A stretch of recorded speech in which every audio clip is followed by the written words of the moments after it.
वक्फ संशोधन अधिनियम के लाभों को समझाने के लिए वक्फ सुधार जन जागरूकता अभियान शुरू कर दिया। ये अभियान 20 अप्रैल से 5 मई तक चलेगा। बिहार विधानसभा चुनाव साल के अंत में होने हैं। इसे लेकर कांग्रेस तैयारियों में जुटी है। तो इस समय वक्फ संशोधन बिल एक अहम मुद्दा है, जिसे लेकर भाजपा ने कमर कस ली है और अब वो लोगों को इसके लाभ बताना चाहती है, जिसके चलते वक्फ संशोधन जागरूकता अभियान शुरू किया गया है। मुर्शिदाबाद में हिंसा के बाद पश्चिम बंगाल में फैले तनाव के बीच सूबे की मुख्यमंत्री ममता बनर्जी ने राज्य में शांति की अपील की है। उन्होंने विपक्षी भाजपा समेत अन्य दलों पर निशाना साधा है और कहा कि पश्चिम बंगाल में भाजपा और उसके सहयोगी अचानक बहुत आक्रामक हो गए। इन सहयोगियों में आरएसएस भी शामिल है। ये ताकतें उकसाने पर हुई दुर्भाग्यपूर्ण घटना की पृष्ठभूमि का इस्तेमाल कर रही हैं। निशिकांत दुबे और दिनेश शर्मा द्वारा सुप्रीम कोर्ट और भारत के मुख्य न्यायाधीश संजीव खन्ना की तीखी आलोचना से भारतीय जनता पार्टी ने खुद को अलग कर लिया है। भाजपा अध्यक्ष जेपी नड्डा ने कहा कि निशिकांत दुबे और दिनेश शर्मा की टिप्पणियां उनके निजी विचार हैं। उन्होंने कहा कि भाजपा न तो उनसे सहमत है और न ही कभी ऐसी टिप्पणियों का समर्थन करती है। ऑल इंडिया मजलिसे इत्तेहादुल मुस्लिमीन यानी कि AIMIM के प्रमुख असदुद्दीन ओवैसी ने आज भाजपा सांसद निशिकांत दुबे पर पलटवार किया है। उन्होंने भाजपा सांसद की सुप्रीम कोर्ट के खिलाफ हाल ही में की गई टिप्पणी की आलोचना की है। उन्होंने आरोप लगाया कि भाजपा के सदस्य इतने कट्टरपंथी हो गए हैं कि वे अब न्यायपालिका को धार्मिक युद्ध की धमकी दे रहे हैं।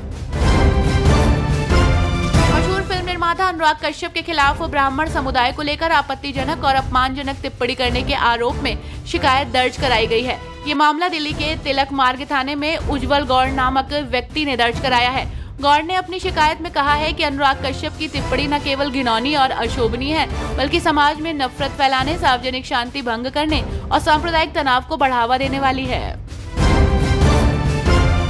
दिल्ली पुलिस क्राइम ब्रांच की एंटी नारकोटिक्स टास्क फोर्स यानी कि ANTF ने एक बेहद अहम कार्रवाई की है और अफगानिस्तान, पाकिस्तान और भारत में फैले एक अंतर्राष्ट्रीय ड्रग सिंडिकेट का पर्दाफाश किया है। लगभग 50 दिनों तक चल रहा ऑपरेशन क्लीन स्वीप में 4 राज्यों को कवर किया गया है और 10 आरोपियों को गिरफ्तार किया गया है।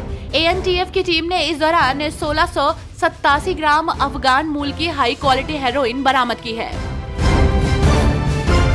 बांग्लादेश की सरकार और पूर्व प्रधानमंत्री शेख हसीना के खिलाफ बड़ा एक्शन लेने की तैयारी कर रही है। इस तरह से अब हसीना की मुश्किलें और ज्यादा बढ़ने वाली हैं। मीडिया रिपोर्ट्स के मुताबिक बांग्लादेश पुलिस ने इंटरपोल से 12 लोगों के खिलाफ रेड नोटिस जारी करने का अनुरोध किया है और बांग्लादेश पुलिस के नेशनल सेंट्रल ब्यूरो द्वारा जारी इस लिस्ट में पूर्व PM शेख हसीना का भी नाम शामिल है। बांग्लादेश पुलिस ने इंटरपोल से संपर्क कर हसीना के खिलाफ रेड कॉर्नर नोटिस जारी करने की बात कही है। जम्मू कश्मीर के मुख्यमंत्री उमर अब्दुल्ला को लेकर जा रहा इंडिगो का विमान पहले दिल्ली में नहीं उतर सका। विमान को जयपुर डायवर्ट कर दिया गया। फ्लाइट जयपुर में लैंड हुई। हालांकि कुछ देर रुकने के बाद रात 12 बजे फ्लाइट जयपुर से चली और फिर दिल्ली लैंड हुई। लेकिन जयपुर पहुंचते ही CM अब्दुल्ला ने खासी नाराजगी जताई और इसे परिचालन अराजकता करार दिया। अपने एक्स पर उन्होंने लिखा, दिल्ली एयरपोर्ट पर बहुत गंदगी है। मेरी फ्रेंच भाषा के लिए क्षमा करें, लेकिन मैं विनम्र होने के मूड में नहीं हूँ। अमेरिकी उपराष्ट्रपति JD वेंस भारत दौरे पर आ रहे हैं। प्रधानमंत्री नरेंद्र मोदी सोमवार शाम को अमेरिकी उपराष्ट्रपति भारतीय मूल की द्वितीय महिला उषा वेंस और उनके परिवार के सम्मान में रात्रि भोज का आयोजन करेंगे। इससे पहले PM मोदी और वेंस के बीच अहम बैठक होगी, जिसमें व्यापार, टैरिफ और कई अन्य महत्वपूर्ण मुद्दों पर बातचीत होगी। कांग्रेस के पूर्व अध्यक्ष राहुल गांधी अमेरिका के दौरे पर हैं। इस दौरान वे ब्राउन यूनिवर्सिटी में भाषण देंगे। वे संकाय सदस्यों और छात्रों से बातचीत भी करेंगे। लोकसभा में विपक्ष के नेता NRI समुदाय के सदस्यों के साथ साथ इंडियन ओवरसीज कांग्रेस के पदाधिकारियों और सदस्यों से भी मुलाकात करेंगे।